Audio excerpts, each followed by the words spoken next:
Hi friends, എല്ലാവർക്കും Suja's home കിച്ചണിലേക്ക് സ്വാഗതം. അപ്പോൾ ഇന്ന് നമുക്ക് നാരങ്ങ കുറച്ച് വില കമ്മിയായിട്ട് കിട്ടും. സീസൺ ഇപ്പോൾ ആണ്. പിന്നെ ഈ വേനൽക്കാലമായാൽ നമുക്ക് നാരങ്ങ ഭയങ്കര കോസ്റ്റ്ലിയാണ്. അപ്പോൾ ഇപ്പോൾ നമുക്ക് വില കുറഞ്ഞ് കിട്ടുമ്പോൾ ഈ നാരങ്ങ നമ്മൾ എങ്ങനെയാണ് വേനൽക്കാലത്തേക്ക് സ്റ്റോർ ചെയ്ത് വെക്കാൻ നോക്കാം. ഇതിൻ്റെ ജ്യൂസ് എടുത്തിട്ട് നമുക്ക് നാരങ്ങ വെള്ളം ഉണ്ടാക്കാനുള്ളതാണ് കേട്ടോ. അപ്പോൾ നാരങ്ങ വെള്ളം ഉണ്ടാക്കാൻ നമ്മൾ ഇതിൻ്റെ ജ്യൂസ് എങ്ങനെ സ്റ്റോർ ചെയ്യാമെന്ന് നമുക്ക് നോക്കാം. ഓക്കെ, അപ്പോൾ അതിന് വേണ്ടി ഒരു 350-400 ഗ്രാം പിന്നെ നാരങ്ങയാണിത്. അപ്പോൾ ഇത് നമ്മൾ ഇതിൻ്റെ ജ്യൂസ് നമുക്ക് എടുക്കാം.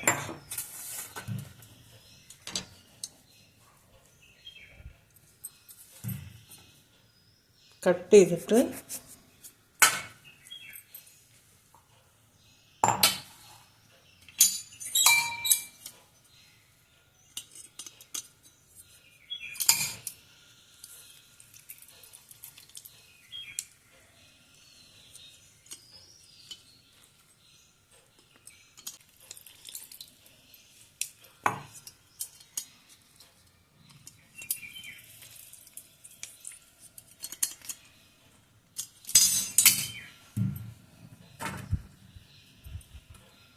കട്ട് ചെയ്യുന്നതിൻ്റെ മുമ്പ് ഇതൊന്ന് നന്നായി ഇതിൽ ഇങ്ങനെ ഉരಸಿ ഇതാക്കിയാൽ നമുക്ക് ഇതിൻ്റെ ജ്യൂസ് പെട്ടെന്ന് കിട്ടുക.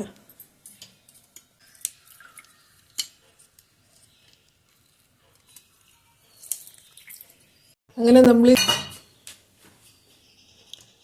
നമ്മൾ ജ്യൂസൊക്കെ എടുത്ത് വെച്ചു. ഇതിൻ്റെ കുരുവൊക്കെ മാറ്റിയിട്ടുള്ളതാണ്. ഇനി നമുക്ക് ഇതുപോലെ ഒരു സിലിക്കോൺ ട്രേയിൽ അല്ലെങ്കിൽ ഫ്രിഡ്ജിൻ്റെ മറ്റേ ഐസ് ഇതാക്കുന്ന ട്രേയിലായാലും മതി. നമ്മളിത് ഒഴിച്ച് വയ്ക്കാം.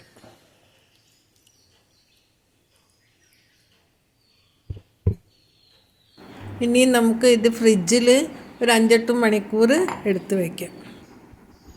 ഐസ് ചെയ്ത അതിൻ്റെ ബാക്കി തൊലി ഭാഗമാണ് ഇത്. നമ്മൾ ചെറുതാക്കി നുറുക്കിയിട്ട് എങ്ങനെയാണ് നാരങ്ങാച്ചാർ ഉണ്ടാക്കുന്നത് അതുപോലെ ഉണ്ടാക്കിയ ഇതും നമുക്ക് യൂസ് ചെയ്യാം.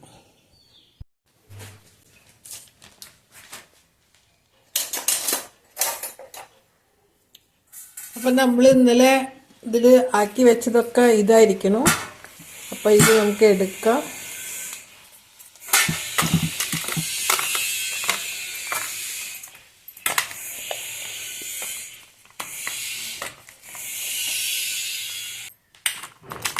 ഇങ്ങനെ ഇതൊക്കെ നമ്മൾ എടുത്തു. ഇനി ഇതുപോലത്തെ ഒരു സിപ്ലോക്ക് ബാഗിലാക്കിയിട്ട് ഫ്രീസറിൽ വെച്ചാൽ നമുക്ക് ആവശ്യാനുസരണം വേനൽക്കാലം വരുമ്പോൾ ഇതിൻ്റെ ക്യൂബ്സ് ഇട്ടിട്ട് വെള്ളം ഉണ്ടാക്കാം. സ്റ്റോർ ചെയ്ത് വെച്ചാൽ മതി. ഞാനിപ്പോൾ ഇത് കുറച്ച് നാരങ്ങയുടെ ഉണ്ടാക്കിയിട്ടുള്ളൂ. നിങ്ങൾ കുറേ നാരങ്ങ ഉണ്ടാക്കി വെച്ചാൽ ഒരുപാട് ദിവസത്തേക്കാവും.